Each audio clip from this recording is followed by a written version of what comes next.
Divers, Alec Peirce Scuba, back again for Vintage Scuba. Now this would be of some interest to you guys that are actually into photography, underwater photography, which by the way, is the most popular underwater activity occurring today. When this sport first started, it was spearfishing. I've told you that in previous Vintage Scuba events.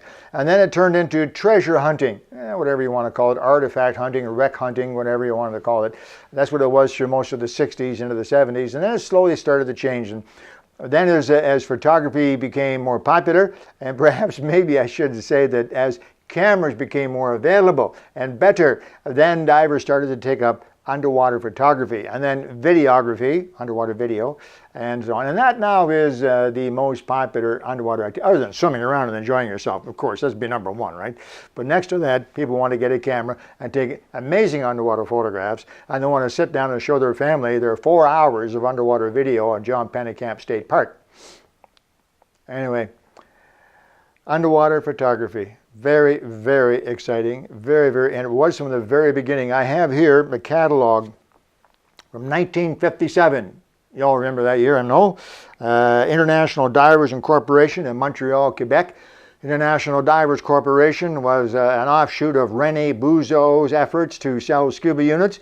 Rene Bouzeau was the first to bring scuba equipment to North America. Sorry guys, it wasn't Aqualung. Rene Bouzeau was the first. He brought it directly from France. Hence the name Bouzeau, and hence Montreal, and he set up a company there to sell equipment. He had his own tanks, Bouzeau tanks, which I have. He had his own regulators and so on. But he found out pretty quickly that the real market was obviously in the South, and specifically in California, and he moved to California, and the rest is history. U.S. Divers, Aqualung, and on we go from there. However, he left behind some very enthusiastic people, and one of them was the owner-operator of International Divers. A corporation in Montreal. This is their catalog from 1957. Rob, if you're watching, I have an International Divers catalog. Some of my vintage friends are specific collectors for specific items, sometimes specific brands. The last 2 pages of this catalog are devoted to photography. That's right. And right here, for $9.95, you could buy yourself an Aqua Eye. The Aqua Eye, if you haven't seen it already, go back an episode or two. I forget the name of that episode. Who? Aqua Eye. Aqua Eye? Yeah. It was called the Aqua Eye. Yeah. Well, my producer, cameraman, gaffer, and everything else, quite frankly, I'm the talent. Kevin does everything. He tells me that episode is called Aqua Eye. So if you look back in Vintage Scuba, you'll find an episode called Aqua Eye, and it's about the Aqua Eye. Fantastic, fantastic idea. A plastic bag with a piece of glass on the front of it. And a little more than that. But you can read about it. You'll actually see one. I have one. And it's in this catalog, $9.95. And that was for people who couldn't afford much more than $9.95, which, by the way, in those days was a full day's wages. Maybe a bit more. In any event, on this page, you can also see some other cameras. You see the Nemrod Soluro, quite famous. You see, this is the CI, I believe, some other cameras. Anyway, it was getting to be a big deal. Even then, 57, 58, people wanted to take underwater pictures. The one thing you don't see here is video cameras and video housings. Yeah, we waited until video before we made housings. Anyway, a couple of years later, an interesting thing came along. Because everybody, in those days, it was do-it-yourself. I've shared this with you. We built our own scuba units. We built our own regulators. We made our own dive knives. We made our own fins. Who makes fins? We did. We made our own masks. I have one of the very first masks ever made. It made it of fire hose. Fantastic. Anyway, I have one of those as well. We made everything in those days. And so people said, I'm not going to pay $10 for a hot camera housing. Why would I do that when I can build one myself? It was partly to save money. I was just wondering there, Kevin, how much one of those housings cost. 30 bucks, 40 bucks, $42. A lot of money. It's over a week's wages. But anyway, so people did it for 2 reasons. One was to save money. Another was because it was fun. We could do it. We could build it ourselves. Why would we pay someone to, it was a different world back then. We built things. If you wanted something, you built it. I built a television. There was a company called Heathkit. and they sold electronic kits, radios and earphones and all that, and they sold a kit for a television. Think about it. When I opened the box, I almost had a fit. Hundreds, well, thousands of bits and pieces and parts. But anyway, it's a different world. So people were building their own stuff, and there was a chap by the name of Mart Toddweiler. Here it is right here. You may not ever see one of these again. This was quite a famous little book in those days.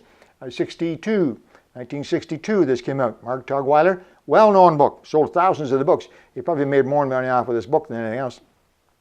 How to build your own underwater housing.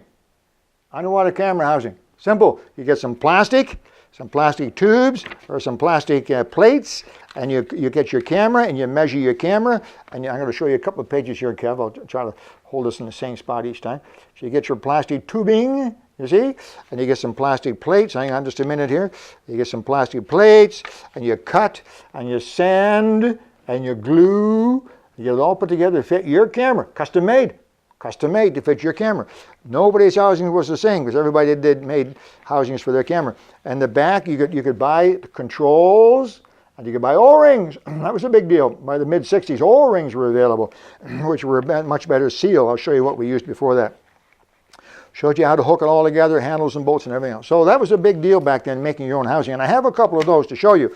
Where do we start? We'll start with this one because this one is almost a direct copy from Mart Toddweiler's book. This essentially, if you like, is 6 pieces of plastic. 6 pieces of plastic. You can see them. 1, 2, 3, 4, 5. One on the back is 6. 6 pieces of plastic. And the back one, you can see here, is held on by 4 wing nuts.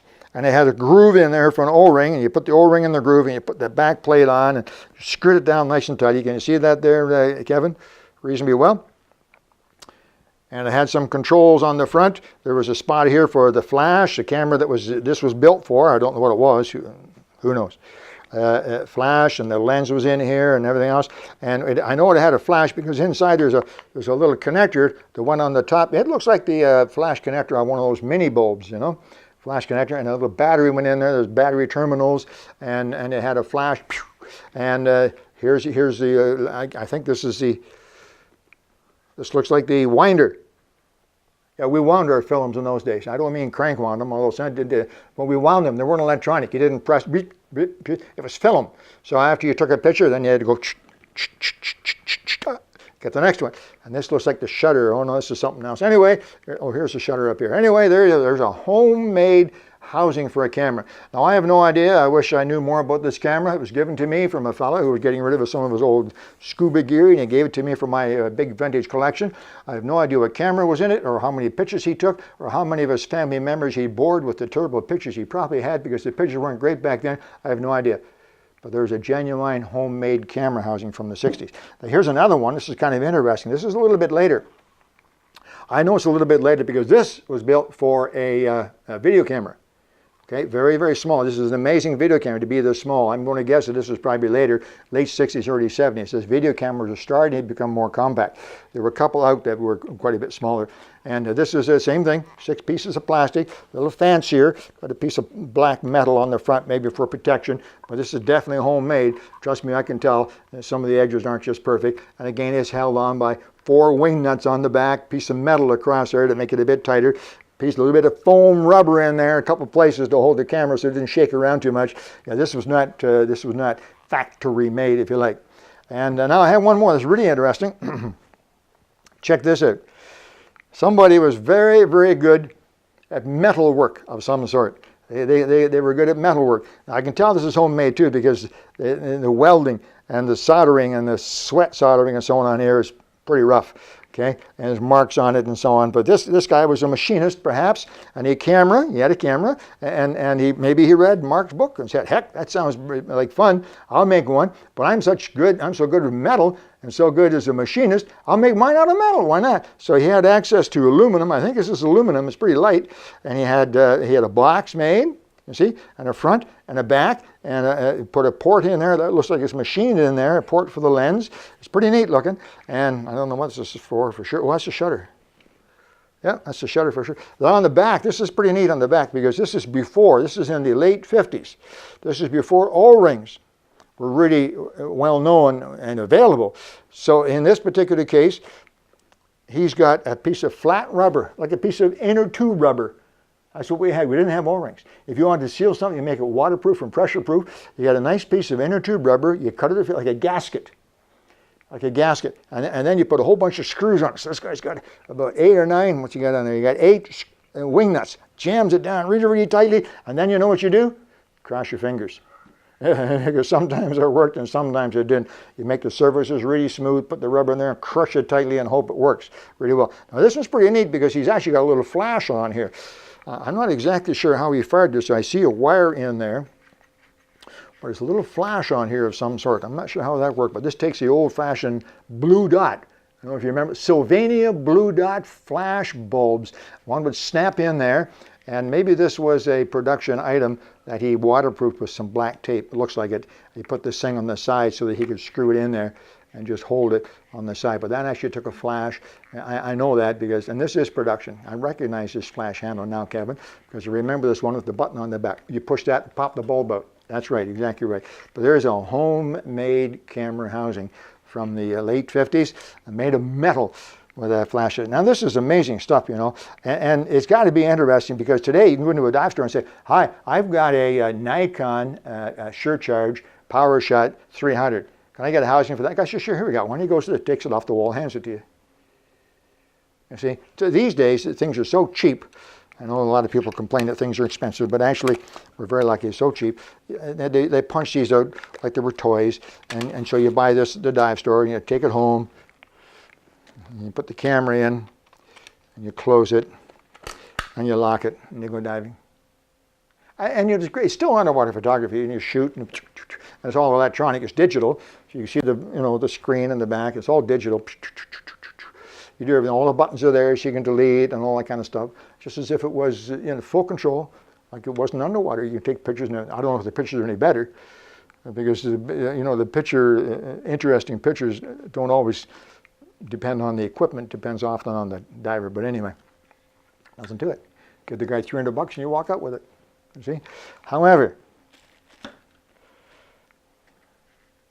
I'll bet you this guy probably got terrible pictures, but I'll bet you he was the proudest diver in the county. He had his own homemade, he made it underwater. Nobody else had one like this. Nobody else had one like this. Any diver in the world can walk in and get $300 and get one.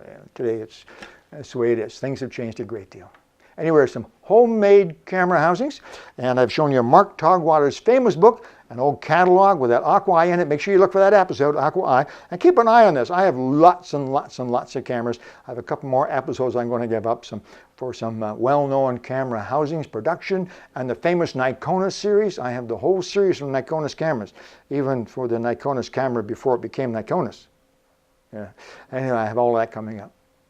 Keep watching. Thanks very much, guys. Alec Peirce Scuba, Vintage Scuba.